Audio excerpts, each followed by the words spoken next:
The hospital bracelet was still on my wrist when I turned onto my street. 7 months. 7 months of rotating shifts at a research facility in rural Montana, pulling 12-hour days cataloging soil samples for an environmental remediation project that paid enough to finally clear my student loans and pad my emergency fund. I'd taken the contract position specifically because it was remote, well compensated, and came with on-site housing. No rent for 7 months.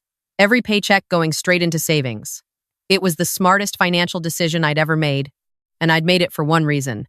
The little blue craftsman house at the end of Mercer Lane that I'd bought at 26 with money I'd scraped together from 3 jobs and a lot of skipped meals. I hadn't even called ahead. I wanted the surprise of walking through my own front door, smelling the cedar closet and the old wood floors, making coffee in my own kitchen without anyone asking me to document it in triplicate. I'd been dreaming about that house for months the way soldiers dream about home. Every detail. The loose third porch step. The kitchen window that stuck unless you lifted and pushed simultaneously. The way afternoon light came through the dining room in long gold strips that made everything look like a painting. I saw the truck first. A white flatbed parked halfway up my driveway with 2 men in gray work shirts loading boxes into it. My grandmother's china cabinet, still wrapped in moving blankets, but I knew its shape the way I knew my own handwriting. Then I saw the for sale sign, not a fresh listing, but one of those with the little sold rider slapped across it in red. The flowers I'd planted along the front walk had been pulled up and piled in a heap near the mailbox. I sat in my rental car for 11 seconds. I counted. It was a habit I'd picked up in Montana during the long winter nights, when the only thing between me and a panic attack was breathing and counting. 1 through 10. Then again. My aunt was standing on my porch. She saw me before I got out of the car, and the expression that crossed her face was not surprise. It was calculation. She'd always had that look, my mother's older sister. The one who'd spent 30 years positioning herself as the family's unofficial treasurer, the keeper of everyone's business, the woman who knew which cousin owed which uncle and never let anyone forget it. She was wearing a blazer in the middle of the afternoon, which told me she'd been expecting an audience. Standing next to her was my cousin Derek. Derek was 34 and had never, in his entire adult life, paid rent on time. He had a talent for arriving at moments of other people's stability and leaving during the consequences. The last time I'd seen him, he was asking to borrow my car for a couple of days that turned into 3 weeks and a cracked windshield. He was grinning now with the particular confidence of someone who believes they've already won. I got out of the car slowly. I smoothed the front of my jacket. I walked up the driveway. "Natalie," my aunt said, and her voice had that careful warmth she only used when she wanted something or had already taken it. "We didn't expect you until next week." "My contract ended early," I said. "Good behavior." She laughed, which told me she was nervous. My aunt never laughed at things she didn't find funny, unless she needed the room to stay comfortable. "We should go inside and talk," she said, glancing at the moving men. There's been a situation." "There's been a situation," I repeated.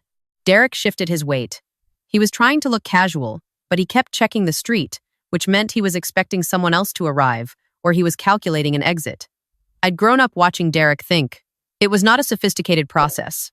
The inside of my house had been staged. That was the word that arrived in my head and stayed there. Staged. My furniture was still there, but rearranged. My personal photographs had been taken off the walls and replaced by the kind of generic neutral prints that real estate agents buy in bulk. The bookshelves were cleared. My collection of vintage National Geographic issues, 40 years of them, sourced from estate sales over a decade, were gone. A diffuser on the kitchen counter was pumping out something aggressively lavender. "Sit down," my aunt said, moving toward the couch like it was her couch. I stayed standing. "Tell me what happened to my house."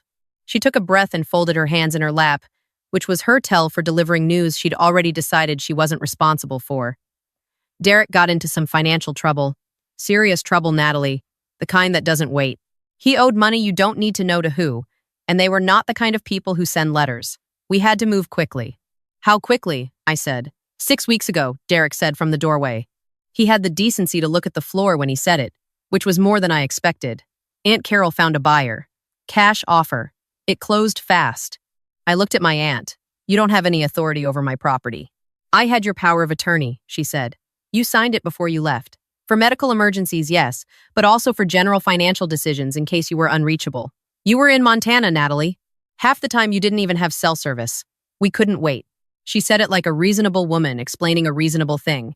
That was the part that made my stomach go cold. Not the act itself, but the performance around it.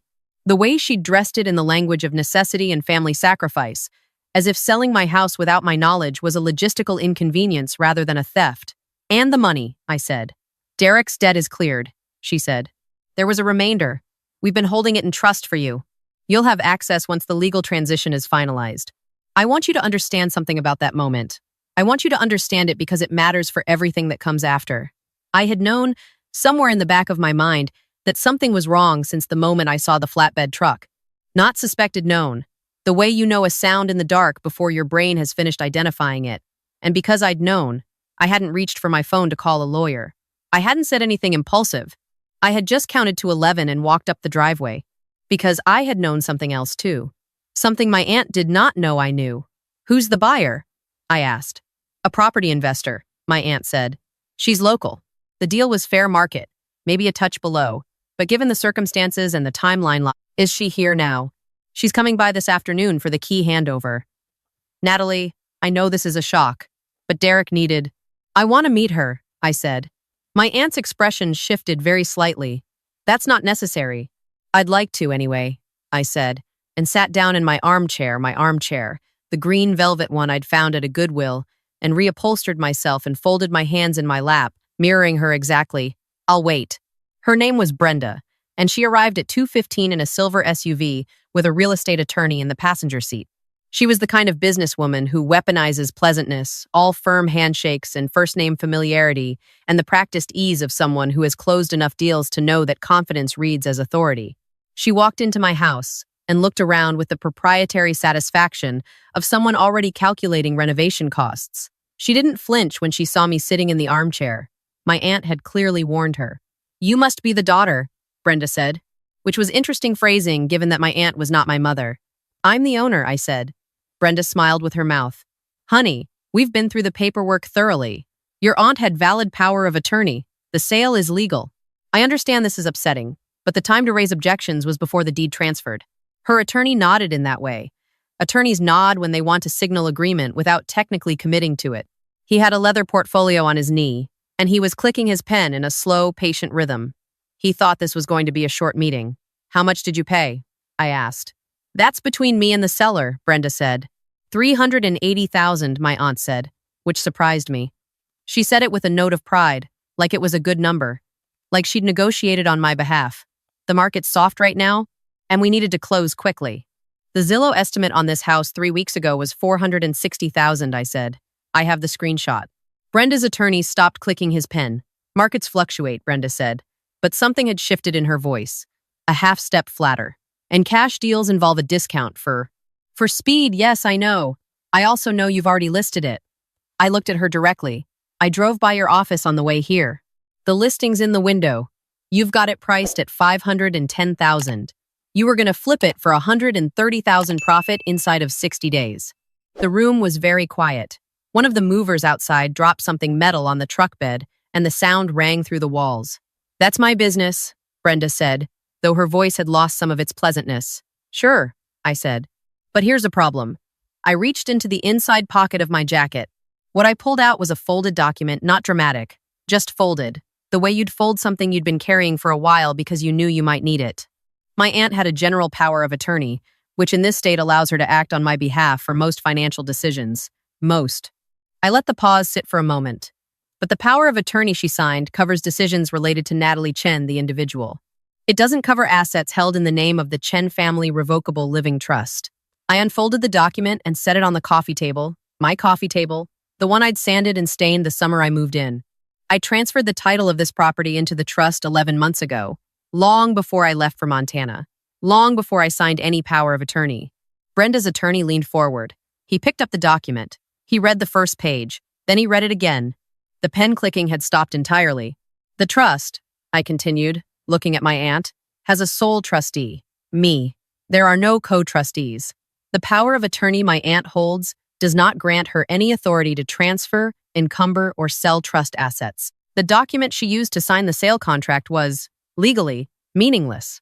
And since she signed it anyway, and since Brenda wired $380,000 based on a deed that had no valid authorization behind it, what we have here isn't a real estate transaction. I picked up the document and folded it back into my pocket. It's wire fraud. The word landed like a door slamming shut. Brenda stood up. Her attorney put his hand on her arm, and she shook it off. She turned to my aunt with an expression I recognized because I had felt its emotional equivalent every day for the past week and a half since I'd first gotten the anonymous tip, the text from a cousin 3 times removed, who'd heard Derek bragging about the whole scheme at a barbecue, and had enough conscience to send me a message. That expression was the one that arrives when you understand that the person who told you everything was safe has cost you a tremendous amount of money. "You told me you had full authority," Brenda said to my aunt. Her voice was very controlled, the kind of control that lives just above fury. "I did," my aunt said, but her voice had gone thin. She was looking at the document in my pocket, like it was an animal that had appeared in the room without warning. The power of attorney was notarized. It was reviewed. I had a lawyer look at it. "Did your lawyer look at the deed?" Brenda asked. She turned to her attorney. "Did we pull the full title history? The trust designation?" He was already on his phone. His face answered before his words did. "The title search we ran showed a clean transfer," he said carefully. "We didn't have documentation of the trust holding. Because I didn't record the trust publicly," I said. "I wasn't required to in this state, but the original deed transfer is on file with the county recorder's office. It has been for 11 months. Anyone who pulled the full chain of title would have found it." I looked at Brenda. "You skipped the deep title search because you wanted to close fast." Brenda sat back down. She put her hands flat on her knees. She was the kind of person who recalibrated under pressure rather than unraveling, which I respected even as I watched her process the full scope of what had just happened. She had paid $380,000 for a property she had no legal right to purchase. The deed she was holding was invalid. The money she'd wired was gone, sitting in whatever account my aunt had used to pay off Derek's debts. And since the wire had crossed state lines based on fraudulent documents, the federal exposure was significant. "I want my money back," she said flatly. "Today." My aunt stood up. "I can't do that today. The funds. Where are they?" It wasn't a question. My aunt looked at Derek. Derek was still in the doorway, and he had gone very still, in the way that people go still, when they are hoping stillness will make them invisible. It does not work. It has never worked. But every person in a situation like this tries it anyway. "Derek's debt is cleared," my aunt said. "A portion went to a trust account, as I mentioned." "How much?" Brenda said. My aunt was quiet for a moment. $60,000, approximately. "You spent $320,000 paying off my cousin's debts," I said.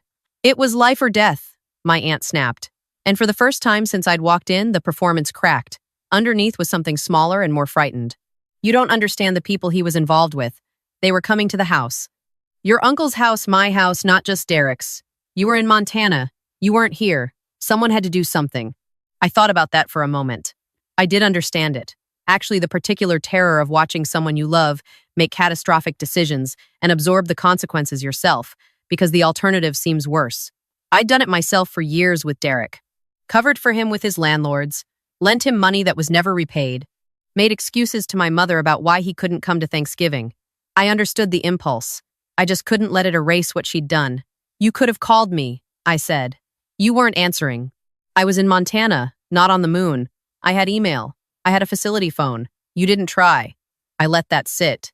"You didn't try because you knew I'd say no.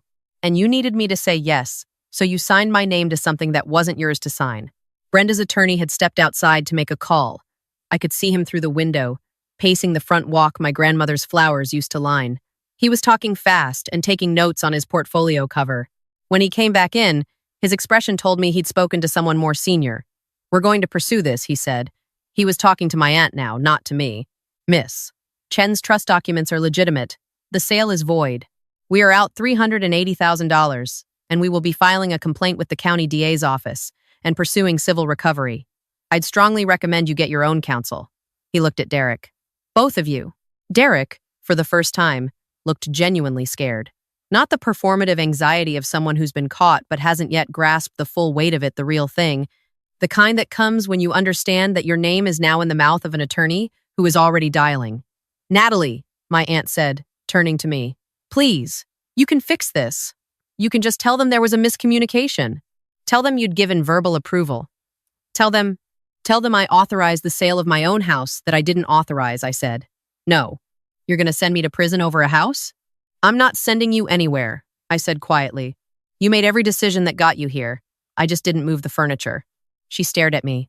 I watched her cycle through several things. Anger, then something that wanted to be grief, then the particular coldness of a person recalibrating. "I raised you," she said. When your mother was sick, I was there. I drove you to school. I sat with you in waiting rooms. I cooked for you. And you're going to do this. I had known this was coming. I'd rehearsed how to respond to it in my head during the long drive down from the airport. There's a particular kind of cruelty that packages itself as sacrifice, that accumulates past kindnesses, and presents them as debts, as collateral, as leverage. As if love were a loan that comes due whenever the lender decides. I am grateful for everything you did when my mother was sick, I said. I have never stopped being grateful. And those things are real, and I hold them. But they don't give you the right to sell my house. She didn't have an answer for that. What happened next happened fast. Brenda's attorney had the local non-emergency police line on his phone, then transferred to someone else. And within 40 minutes, there was a patrol car in my driveway. Not because anyone had swung a fist or screamed, but because $380,000 wired across state lines on a fraudulent deed is the kind of number that moves things along quickly. 2 officers came inside and took statements. My aunt gave hers in a voice that kept reaching for reasonable and kept falling short. Derek gave his in as few words as possible, which was probably the smartest thing he'd done all year. When the officer asked me if I wanted to press charges, I said yes. It was not an easy yes. I want to be clear about that. My aunt was not a monster. She was a frightened woman who had made a catastrophic choice under pressure and had told herself enough stories about it to believe she was justified. Derek was not evil. He was a person who had never faced a consequence large enough to change him, and that was partly on the family that kept absorbing the damage on his behalf, including me. Including the power of attorney I'd signed without reading closely enough because I'd trusted someone I shouldn't have trusted with that level of access. I pressed charges because the alternative was to allow the lesson to be that this was survivable, that you could sell someone's house and apologize, and have it all smooth over into awkwardness at Christmas. Some things cannot be allowed to smooth over. Not because I wanted punishment for its own sake, but because the next person my aunt tried to help Derek at the expense of might not have a trust document in their jacket pocket, might not have gotten an anonymous text from a second cousin with a conscience, might not have spent the last week and a half on the phone with a real estate attorney and a county recorder, making sure the trap was set before they walked through the door. After the officers left with contact information and case numbers, after Brenda and her attorney drove away to begin what would become an 18-month civil suit, after Derek sat on my porch steps with his head in his hands, and my aunt called her own lawyer from her car, I walked through the house alone. The movers had stopped working when the police arrived.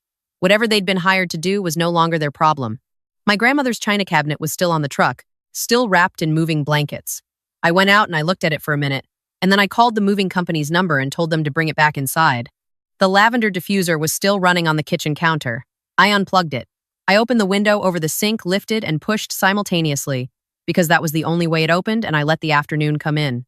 A neighbor I recognized from before Montana was walking a dog on the opposite sidewalk, and she waved at me with the simple, uncomplicated wave of someone who has no idea what just happened in this house.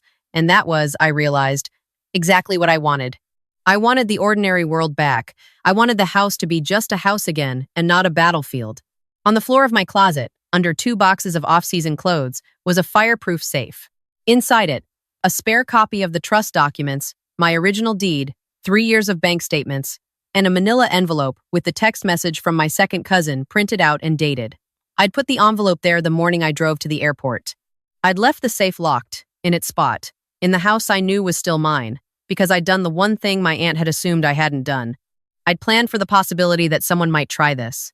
Not because I'm paranoid, but because I've worked in environmental remediation long enough to understand that you don't wait for contamination to show up before you put protections in place. You map the risk. You build the barrier. You document everything. You don't panic. I made coffee in my own kitchen. I drank it standing at the window in the long gold afternoon light. The 3rd porch step still creaked when I went back outside and sat on it. The filing with the DA's office would move slowly, these things always do. Brenda's civil suit would be complicated and long, and would probably name both my aunt and me as parties before it was resolved. Derek would face charges I had no control over once Brenda's attorney filed his complaint. There would be depositions and court dates and long stretches of waiting that would show up on my calendar at inconvenient times for years. But the house was mine. It had always been mine. They'd just forgotten that ownership isn't only about whose name is on a document at any given moment, it's about who built the thing, who knows where the window sticks, who planted the flowers and sanded the floors and chose the gray paint, because it finally made the noise in her head go quiet. That's not something a fraudulent deed can touch.